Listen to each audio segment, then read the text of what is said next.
అందరికీ నమస్కారం. Welcome to Suman TV. ఒకప్పుడు బిడ్డల్ని కనడం చాలా సులువైన పని కదా.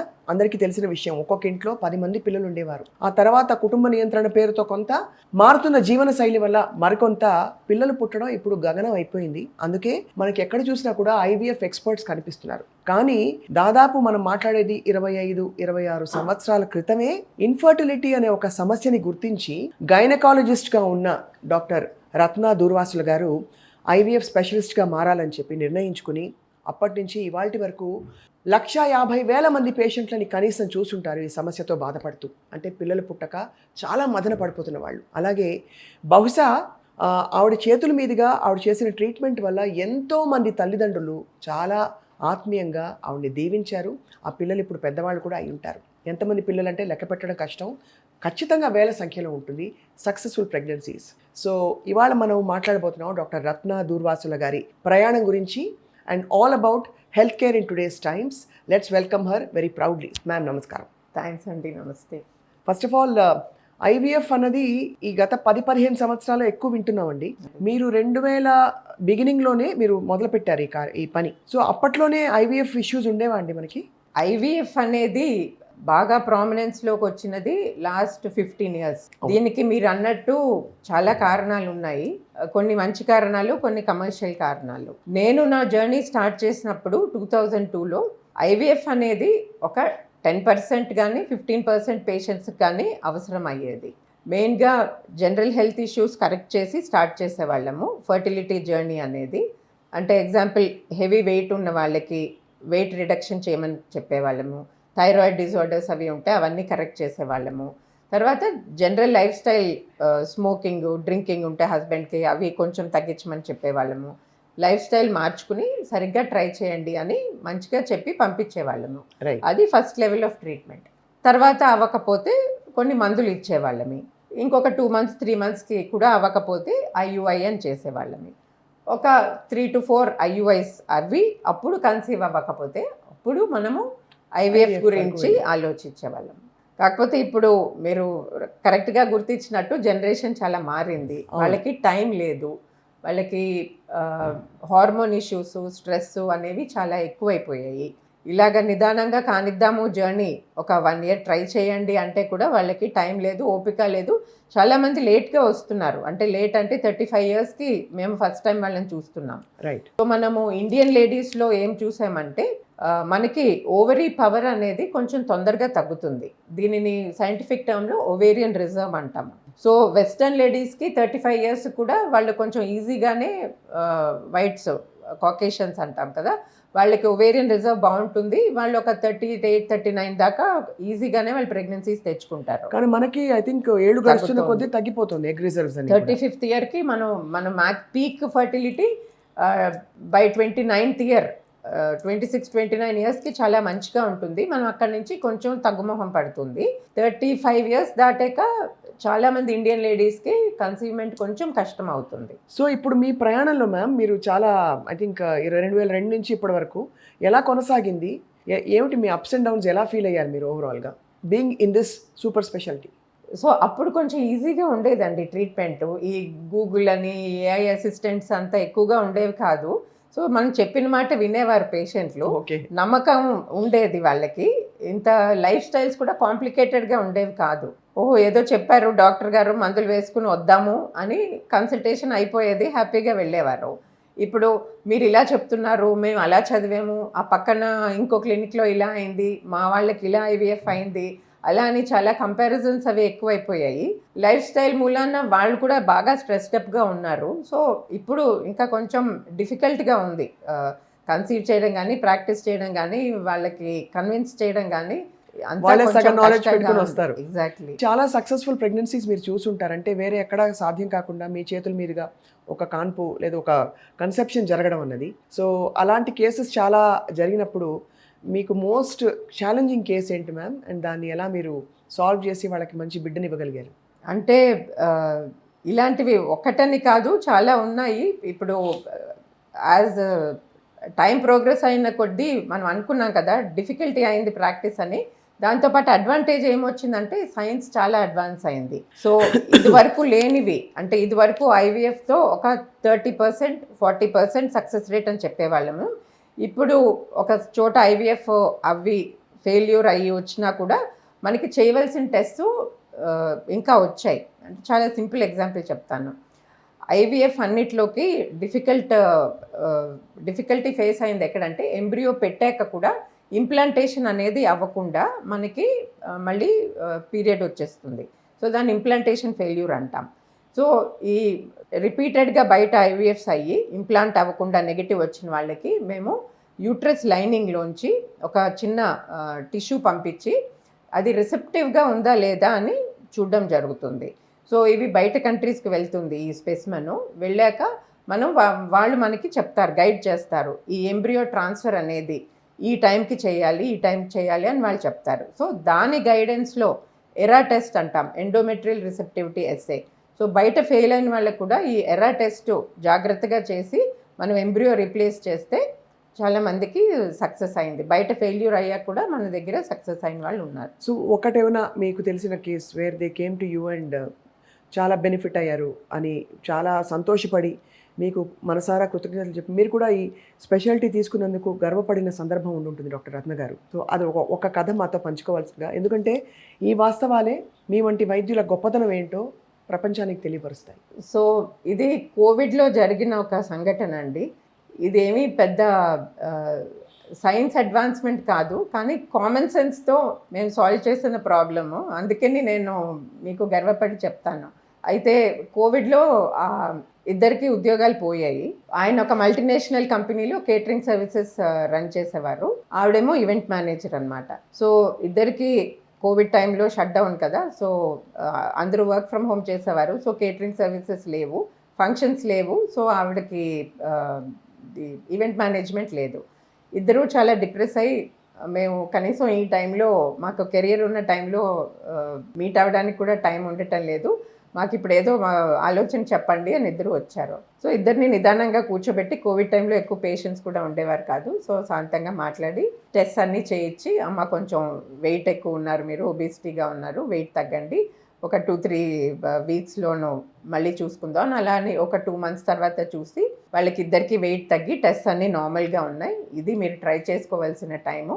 అలానే కొంచెం ఇప్పుడు ovulation induction strips and ovulation kits అని ఉంటాయి. ఆ LH కిట్స్ తోటి వాళ్ళకే ఫర్టైల్ టైమ్ స్కాన్స్కి రావడానికి కూడా ఇబ్బందిగా ఉండేది కదా. 12th నుంచి 14th డే లోపు ఉంటుంది కదండి ovulation time mostly. Right. So వాళ్ళకి కాన్ఫిడెన్స్ రావడానికి ఇంట్లోనే వాళ్ళ చేతే వాళ్ళకి మానిటరింగ్ చేయించుకుని మొత్తం వాళ్ళ ట్రీట్మెంట్ చేసుకుని వాళ్ళు కన్సీవ్ అయ్యారు. నాకు ఇది చాలా సాటిస్ఫాక్షన్ ఇచ్చింది, ఎందుకంటే ఆల్మోస్ట్ పేషెంట్ని ఎడ్యుకేట్ చేసి వాళ్ళ చేతే వాళ్ళ ట్రీట్మెంట్ చేయించుకుని వాళ్ళు హ్యాపీగా సక్సెస్ఫుల్గా 9 months తర్వాత ఒక బేబీ గర్ల్ పుట్టింది. సో అన్నిసార్లు కాంప్లికేటెడ్ కాకపోయినా సింపుల్గా వాళ్ళకి life style alteration, pregnancy is not a disease కదండి, ప్రెగ్నెన్సీ అందరికీ మామూలుగా రావాలి. సో వాళ్ళ లైఫ్ స్టైల్స్ ఆల్టర్ చేయించి, కొంచెం స్ట్రెస్ తగ్గించి, మామూలు ఫోలిక్ యాసిడ్ అలా సప్లిమెంట్స్ ఇచ్చి, థైరాయిడ్ అవి చేసి వాళ్ళే కన్సీవ్ అయ్యారు. చాలా ఆశ్చర్యం అండి, వెయిట్ తగ్గడం వల్ల కూడా ప్రెగ్నెన్సీ వస్తుందంటే చాలా ఆశ్చర్యం. సో వెయిట్ ఎలా అసలు ఇబ్బంది అవుతుంది అంటే ప్రెగ్నెన్సీ రావడానికి? రైట్. సో హార్మోన్స్ అనేవి చాలా simple but very important things అండి బాడీలోను. మీరు హార్మోన్కి ఒబేసిటీకి ఒక చాలా సింపుల్ ఎగ్జాంపుల్ ఉంది. ఒక గ్లాస్ పాలల్లో ఒక చెంచాడు పంచదార వేస్తే అది సరిపోతుంది. అలాగే ఒక పెద్ద గిన్నెడు పాలల్లో ఒక చెంచాడు పంచదార వేస్తే అది సరిపోదు. అలాగే మన బాడీ వెయిట్ ఒక 55 to 60 kgs ideal body weight ఉంటే మన హైట్కి మనకి ఉత్పత్తి అయిన హార్మోన్స్ బాడీలో చాలా మంచిగా బ్యాలెన్స్లో ఉండి నెలకి ఒకసారి ఎగ్ రిలీజ్ అయ్యి ప్రెగ్నెన్సీ వచ్చే ఛాన్సెస్ బాగుంటాయి. కానీ మనకి థైరాయిడ్ వల్ల, స్ట్రెస్ వల్ల, ల్యాక్ ఆఫ్ ఎక్సర్సైజ్ వల్ల, ఓవర్ ఈటింగ్ వల్ల, ఒబిసిటీ 75 kgs 80 kgs ఉన్న ఒక 28-year-old గర్ల్ ఉందనుకోండి, తన బాడీలో ఉత్పత్తి అయ్యే హార్మోన్స్ తనకి సరిపోవు. సో ఓవులేషన్ అనేది సరిగ్గా అవ్వదు. ఈస్ట్రోజన్ అండ్ ప్రొజెస్ట్రోన్ అన్నవి ఇంబ్యాలెన్స్లో పోతాయి. కార్టిసాల్, థైరాయిడ్ అన్ని రకాల ఇంబ్యాలెన్సెస్ వస్తాయి. సో వీళ్ళకి ఎగ్స్ రిలీజ్ అవ్వవు. So obesity directly related to hormonal imbalance, which effects the production. అంతే, మరి పీరియడ్ సరిగ్గా రాకపోతే ఓవులేషన్ అవ్వదు, వాళ్ళకి ఎప్పుడు ఫర్టైల్ పీరియడో తెలియదు, సో ప్రెగ్నెన్సీ అలా డిలే అయిపోతుంది, దాంతో ఇంకొంచెం స్ట్రెస్ అప్ అయిపోతారు. అలాగా it is a vicious circle అన్నమాట. ఇవాళ కోవిడ్ ప్రస్తావించారు కాబట్టి మీరు డాక్టర్ రత్న దుర్వాసులు గారు, మనకి ఎక్కువ కాలం బ్రతకాలి, చాలా ఆరోగ్యంగా యంగ్గా బ్రతకాలి అనే ఒక అత్యాశ ఎక్కువైపోయింది. అంటే ఒకప్పుడు 45 నుంచి ఇప్పుడు లైఫ్ ఎక్స్పెక్టెన్సీ కూడా పెరిగింది, అది ఇంకా కూడా పొడిగించాలని ఏవో డ్రిప్పులు అవి వచ్చేస్తున్నాయట. సో మీ దృష్టిలో ఎక్కువ కాలం లాంగివిటీ, మా తాతగారిని అడిగితే మా తాతగారు పూర్తి వెజిటేరియన్ అండి, ఆయన సొరకాయ పెసరపప్పు ఆ నియమాలన్నీ పాటించి ఉండబట్టి 97 ఏళ్లకి ఆయన బోర్ కొట్టి వెళ్ళిపోయారని నేను చెప్పగలుగుతాను. అలాగా లాంగ్ లైఫ్కి 100 ఏళ్ళు బ్రతకడానికి చేయవలసినవి ఏమిటండి? మునుపు మీరు కరెక్ట్గా అన్నట్టే షష్టి పూర్తి ఒక 60 years బతికితేనే అది చాలా గొప్ప అని ఒక పండగ చేసుకునేవారు. అవును. ఇప్పుడు లైఫ్ ఎక్స్పెక్టెన్సీ పెరిగింది. ఇది లార్జ్లీ ఎందుకంటే మనకి ఇన్ఫెక్షన్స్ డిసీజెస్ అంటాం, కమ్యూనికబుల్ డిసీజెస్ అన్నిటికీ మనం క్యూర్స్ తెచ్చేసాం. అవును. అలాగే ఇప్పుడు క్యాన్సర్స్ వాటికి కూడా చాలా మందికి ఎర్లీగా డిటెక్షన్కి ప్రోగ్రామ్స్ ఉన్నాయి, వాటిని క్యూర్ కూడా చేస్తున్నారు. ఇంకా హార్ట్ డిసీజ్ అందరికీ అవగాహన ఎక్కువైపోయి హార్ట్ చెకప్స్కి వాటికి వెళ్తున్నారు, సో ఆ హార్ట్ హెల్త్ కూడా ఇంప్రూవ్ అయింది. సో ఇలాగా మనము 100 ఏళ్ళు బతకడం మంచిదే, కానీ 100 ఏళ్ళు ఆరోగ్యంగా బతకాలి. దానిలో ఒక 60 to 80 years ఆరోగ్యంగా బతికినా చాలు. ఈ డిమెన్షియాలు అవి ఏజ్తో వస్తున్నాయి, సో అవన్నీ మనకి రాకుండా లైఫ్ స్టైల్ మంచిగా ఉంచుకోవాలి. అంటే ఏంటి, మీరు చెప్పినట్టు పూర్వకాలం లైఫ్ స్టైల్స్, ఆర్గానిక్ ఫుడ్, మనకి ఎప్పుడు అన్ని ఫుడ్ ఆర్గానిక్గానే ఉండేది, అంత ఫుడ్ ఆర్గానిక్గానే ఉండేది. అలాగా బ్యాలెన్స్డ్ మీల్స్, కొంచెం ప్రోటీన్, అంటే పప్పు పదార్థాలు, ప్రోటీన్ పదార్థాలు, కార్బోహైడ్రేట్ మితంగాను. పూర్వం నాన్ వెజ్ తింటే కూడా వారానికి ఒక్కరోజు ఉండేది. ఎగ్జాక్ట్లీ. ఇప్పుడేమో మీకు ప్రతి చోట కేఎఫ్సీలు, బర్గర్లు అన్నీ టూ మచ్ అయిపోయాయి. సో మనకి ఇదంతా తెలిసిందేనండి, లైఫ్ స్టైల్ మారిపోయింది, జంక్ ఫుడ్ ఎక్కువైపోయింది, ఎక్సర్సైజ్ తగ్గిపోయింది. మునుపు పొద్దున్న లేచినప్పటి నుంచి ఈవినింగ్ దాకా లేడీస్ ఎస్పెషల్లీ ఏదో పని చేసుకుంటూ ఉండేవారు, నీళ్ళు తెచ్చుకునేవారు, దంపుకునేవారు, బట్టలు ఉతుక్కునేవారు. ఇప్పుడు అన్నిటికీ మెషిన్స్ అయిపోయాయి. కొన్ని కనీసం కుర్చీలో లేచి టీవీ ఆపడానికి కూడా రిమోట్ కంట్రోల్ ఉంది. అలాగా కొంతవరకు science has given some adverse effects అన్నమాట. అవును. దీంతో ఒత్తిడి ఎక్కువైపోయింది, ఫిజికల్ యాక్టివిటీ లేకపోతే స్ట్రెస్ కూడా ఎక్కువైపోతుంది. ఎవరు ఒక గేమ్ ఆడదాం, బయటకి వాక్కి వెళ్దాం అని అనుకోవటం లేదు, అందరూ స్క్రీన్స్కి అతుక్కుని కూర్చుంటున్నారు. సో నిజంగా లాంజివిటీ కావాలంటే పాతకాలం పద్ధతిలో మంచి diet, timely meals, between meals junk తినకుండా ఉండడం, స్క్రీన్స్కి అతుక్కోకుండా ఫిజికల్ యాక్టివిటీ ఉండడం, ఇవన్నీ పాటిస్తే గుడ్ లైఫ్ స్టైల్ తోటి హెల్తీగా మనం కనీసం 80 years 90 years వాళ్ళ ఇష్టం 100 చాలా ఆనందంగా బ్రతకచ్చు. అలాగే మనకి ఫర్టిలిటీకి సంబంధించి ఆల్సో మ్యామ్ ఏ విధంగా అంటే చిన్నప్పటి నుంచి, ఎందుకంటే ఇప్పుడు మనకి ఎర్లీ ప్యూబర్టీ చూస్తున్నాం, మనం ఒక గర్ల్ చైల్డ్ హెల్త్ని జాగ్రత్తగా గాజు పదునుగా కాపాడి చక్కగా న్యాచురల్గా తను కన్సీవ్ అవ్వడానికి మనం ఒక ఫౌండేషన్ ఏర్పాటు చేయొచ్చు. So and also for boys, వాళ్ళకి ఇప్పుడు మేల్ ఇన్ఫర్టిలిటీ కూడా పెరిగిపోయింది కాబట్టి ఏం చేయొచ్చు మ్యామ్? ఇప్పుడు ఇదివరకు హెల్దీగా ఉన్న ఇండియా ఇప్పుడు అన్హెల్దీగా మారిపోయింది ఒకలా చూస్తే, ఆర్టిఫిషియల్ ఇంటర్వెన్షన్స్ ఎక్కువ అయిపోయాయి కాబట్టి. సో మీ దృష్టిలో మ్యామ్ ఎలా మళ్ళీ మన మగపిల్లల్ని, ఆడపిల్లల్ని చిన్నప్పటి నుంచే ఫౌండేషన్ బాగా చేసుకోవచ్చండి?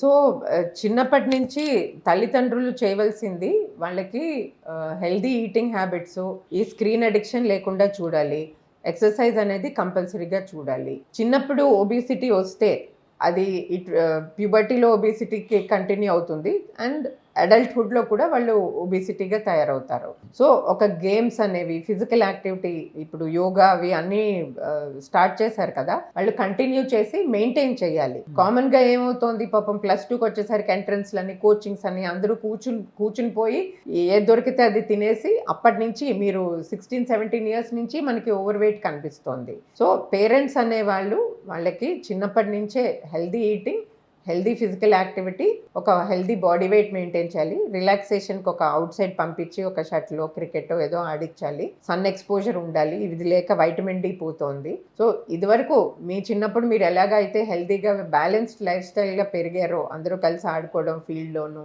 అదే కంటిన్యూ చేయండి మీ పిల్లలకి కూడాను. విపరీతంగా గ్యాడ్జెట్స్ ఇచ్చేసి ఆన్లైన్ గేమింగ్ ఇవన్నీ అలవాటు చేసేసి వాళ్ళకి ఫిజికల్ యాక్టివిటీ లేకుండాను ఎక్కువ టార్గెట్స్ పెట్టి స్ట్రెస్ చేసేస్తే ఒక చిన్నప్పుడే వాళ్ళ హెల్త్ పాడైపోతుంది. కాబట్టి అంటే ఇవన్నీ జనరల్గా ఉండే హ్యాబిట్స్, ఇవి కాకుండా కూడా పిల్లలకి ఫలానా ఫుడ్స్ ఇలాంటి ఫుడ్స్ పెడితే మంచిది అని ఏమన్నా మీరు రికమెండ్ చేస్తారండి?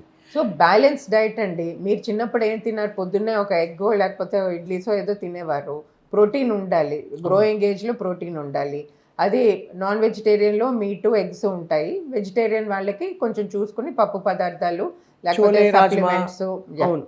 ఎస్, మన పప్పులు అన్నీను ప్లస్ ఎస్ మీరు చెప్పినది పెసలు సాలెడ్స్లా చేసి చిన్నపిల్లలకి అట్రాక్టివ్గా ఉండడానికి in whatever form we can give మంచి హెల్దీ ప్రోటీన్ ఇవ్వాలి. డైరీ కూడా ఉండాలండి.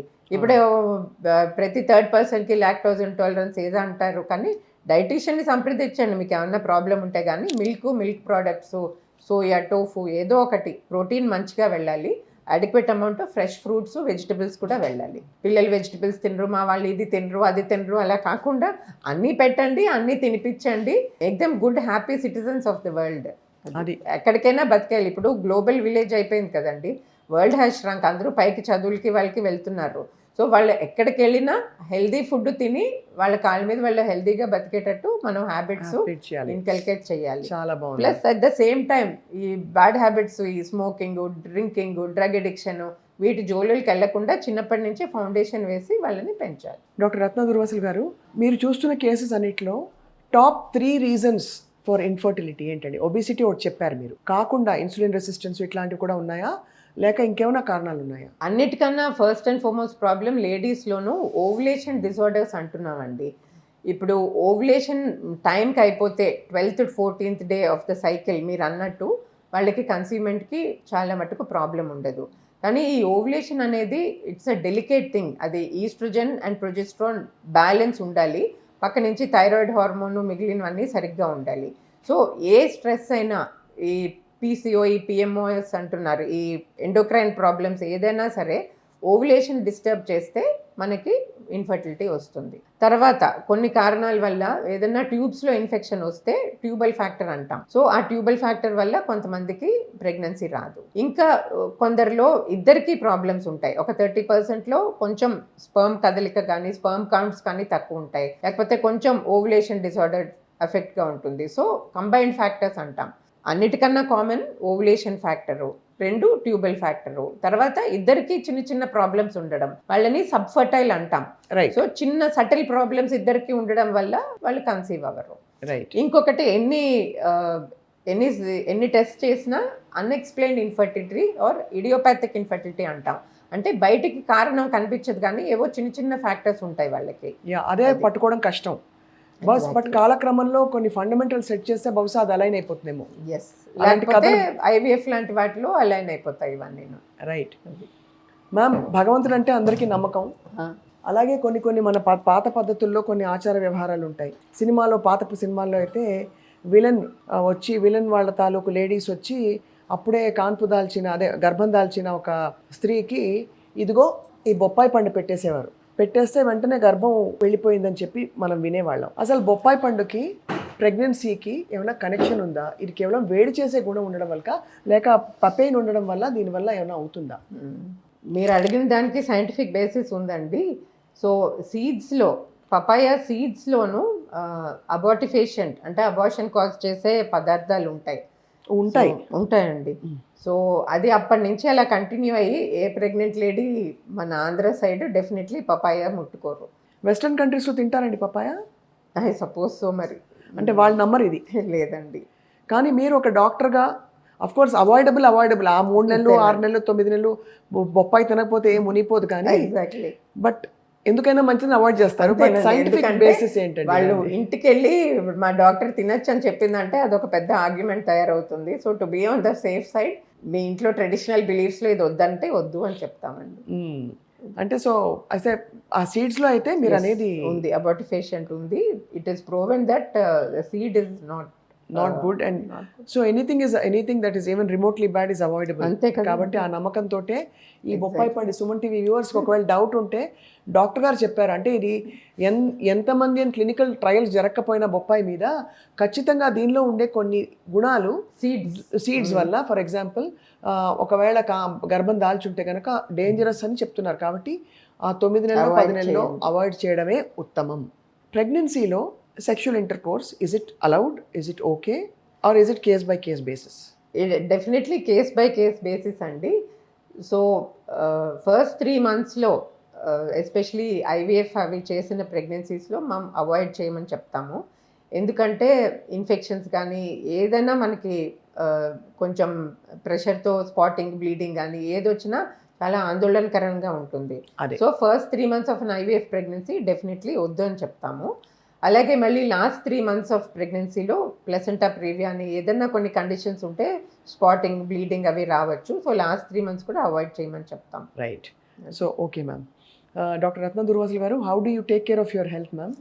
మీరు ఆరోగ్యంగా హాయిగా ఉన్నారు, మరి ఎక్కువ రూల్స్ పెట్టుకోవట్లేదు, మిమ్మల్ని చూస్తుంటే అనిపిస్తుంది హాయిగా డాక్టర్గానే, but at the same time as a mother, as a family person మీకు అన్ని గుణాలు కనిపిస్తున్నాయి మీలో. Thank you. నేను టైంకి తింటానండి. అంటే మార్నింగ్ తింటాము, మళ్ళీ మిడ్ డే వర్కింగ్ లంచ్ తీసుకుంటాం, ఇంటికి వెళ్ళాక around 7 to 8 I have a small dinner. అంతే. So in between snacking I definitely I exercise. అంటే whatever chance I get I try to be physically active. And that is the main reason. So మీ food అంతా rules అంటే millets ఇట్లాంటి కొత్త ఫుడ్లు ఉంటాయా ఇప్పుడు? మిల్లెట్స్ కాదు, ఓట్స్ తింటాను, తర్వాత వైట్ రైస్ అవాయిడ్ చేస్తాము. ఇది మెయిన్గా వర్కింగ్ టైంలో heavy lunch white rice curd rice అవి తింటే నిద్ర వస్తుంది మధ్యాహ్నం. సో వర్కింగ్ లంచ్ లైట్గా తీసుకుంటా. డైరీ ప్రోడక్ట్స్ చాలా ఎక్కువ తీసుకుంటా. ఎక్కువ తీసుకుంటారు. ఇది కూడా మా సుమన్ టీవీ వ్యూవర్స్ కి పెద్ద న్యూస్. డైరీ అని అంటారు. ప్రోబయోటిక్స్ అన్నీ ఉంటాయి, ప్లస్ ఏదైనా కొంచెం మంచిగా ఆర్గానిక్ అంటే అట్లీస్ట్ మరి కల్తీ కాని పాల బ్రాండ్ ఏదో తీసుకుని కర్డ్ ఇది తీసుకుంటే సరిపోతుంది, curd and milk. So doctor Ratna Durvasulu garu, menopausal weight gain అది అవాయిడ్ చేయొచ్చా, ప్రివెంట్ చేయొచ్చా? ఎందుకంటే ఓసారి మెనోపాజ్ అయ్యాక అసలు వెయిట్ ఇంకా తగ్గడం చాలా కష్టం అంటున్నారు. దీనికి కారణం ఏంటంటే అరౌండ్ ద మెనోపాజ్ మనకి బాడీ మెటబాలిజం కొంచెం స్లో అవుతుంది. అంటే ఏంటంటే our ability to burn calories ఖర్చు పెట్టడం అనేది కొంచెం తగ్గుతుంది. ఏజ్ ప్రకారంగా మనకు అప్పుడు రెస్పాన్సిబిలిటీస్ పెరుగుతాయి, మనం కొంచెం సెడెంటరీగా తయారవుతాం, మన గురించి మనం ఆలోచించుకోము. ఒక 3-4 కారణాలు ఉన్నాయి ఈ వెయిట్ గెయిన్కి. సో మనం ఏం చేయాలి అంటే, ఇప్పుడు మెనోపాజ్ వస్తుంది అంటే బోన్ హెల్త్ ఒకటి చాలా ఇంపార్టెంట్. వెయిట్ బేరింగ్ ఎక్సర్సైజెస్ మీద కాన్సన్ట్రేట్ చేయాలి. కాల్షియము వైటమిన్ డి సరిగ్గా తీసుకుంటున్నామా చూసుకోవాలి.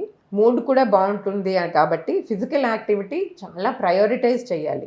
మనం స్లగ్గిష్ అవ్వకూడదు, కూర్చుని పని చేసి మళ్ళీ ఇంటికి వెళ్ళి కూర్చుని టీవీ చూసి అలాగా సెడెంటరీగా అయిపోతే తప్పకుండా వెయిట్ గెయిన్, పొట్ట బ్యాక్ సైడ్ అన్నీ బాగా పెరగడంతో వస్తుంది.